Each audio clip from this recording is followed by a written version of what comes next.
Хүүхдүүдтэй одоо өдөр тутмынхаа хийж гүйцэтгэх ажил за хийх ёстой зүйлүүдийг ямар дадал хөвшил олгох вэ гэдэг нь бол бидний бас одоо өдөр тутамдаа хийж гүйцэтгэх гэж байгаа ажлаас бол бас одоо суралцж яадаг. Тэгэхээр магадгүй одоо уусан эзэн аягныхаа аяг тавгаа хураах уу, хэрхэн хин угаахын тийм ээ өглөө босоод шүдээ угаах ёстой, ордороо хураах ёстой, тоглосон тоглоомоо ингээд одоо тоглолт усаад хураах ёстой гэдгийг хэрхэн яаж сурах вэ гэдэг нь бол бидний зааж хэлж ярьснаас илүүгээр биеэр үлгэрлэж одоо дадал хөвшил болгож байгаа зүйлээс бол хийхэн шалтгаалж байдаг. Тэгэхээр бүгдээрээ хоолой ширээгээ тойрч хоолой эзнийхээ дараагаар аяг тавгаа ингээд босоод угаачдаг байх юм бол миний хийхэн угаах юм бэ гэж хүлээхгүй эсвэл хэн нэг нь угаачих байх гэж найдахгүйгээр угаах ёстой юм байна гэдэг хөвшилд суралцж байна тийм ээ. За өглөө босоод яагаад шүдээ угаах ёстой юм бэ гэдгийг тайлбарлаж өгөх хэрэгтэй.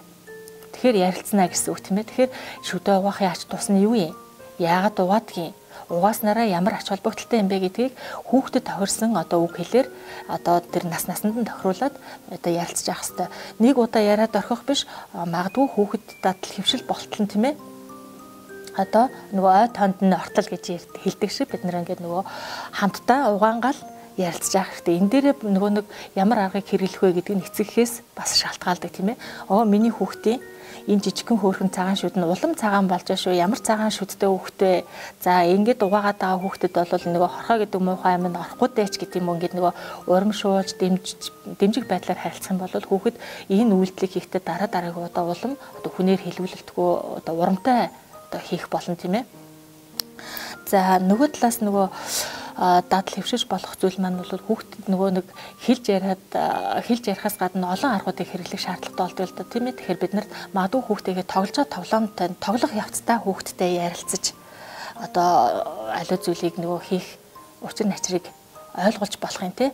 Одоо магадгүй эмэгтэй хүүхдтэй тэр нөгөө хүүхдтэйгээр тоглох явцдаа одоо энэ орыг ингэж хураадгийн.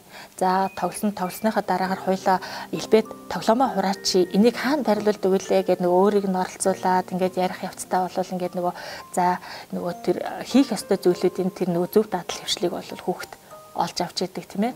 За магадгүй одоо зам гарахтаа одоо явган хүнийг төрүүлээд гарах хэвээр хүлээцтэй байх хэвээр гэдэг цан чанарыг суулгая гэж бодоход эртөө хүүхдтэй бол нөгөө машинаар тоглох явцдаа за гарцсан дээр ирчлээ 2 хүн байна энийг хүүхэд зогсож байна за энэ хүнийг гаргачаад дараа нь ингээд дахиад явъя ч гэдэг юм уу тийм ээ. Гих мэтэр одоо нөгөө нэг ингээд ямар хүүхдэд тохирсон арга байна тэр болгоныг л бид нар бол нөгөө нэг ашиглаж авах хэрэгтэй.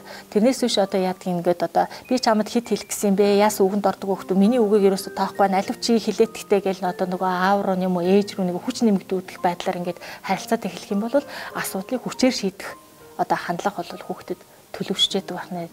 Тэгэхээр хүүхдийн маань одоо ямар хүн болж төлөвшгөн та биднээс л шалтгааллах байна гэдгийг бол маш сайн ойлгох хэрэгтэй болох нэ аав ээжүүд маань.